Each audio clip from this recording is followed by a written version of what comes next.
How many of you have ever started out your prayer day, or you started out your day and you're like, today's going to be a good day.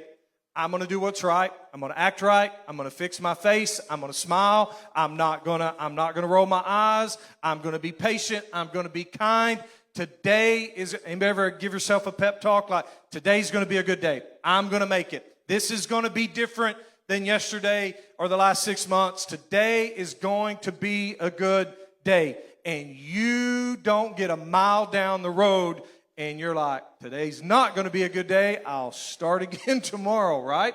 Here's Paul talking about that old way of life, that old way of thinking, that before we are transformed and renewed, that battle, that struggle for good and evil, the struggle for the sinful desires and to be righteous. Here's what Paul says: I do not understand what I do.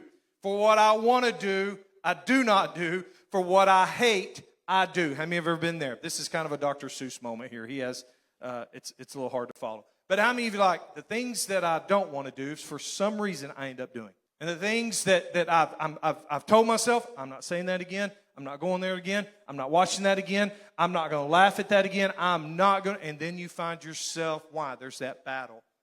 It's a struggle that Paul's talking about. And if I do what I want to do, I agree that the law is good.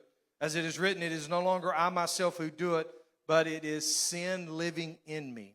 I know that nothing good lives in me, that is in my sinful nature. For I have the desire to do what is good, but I cannot carry out. We've all been there. We have the desire to do what is right.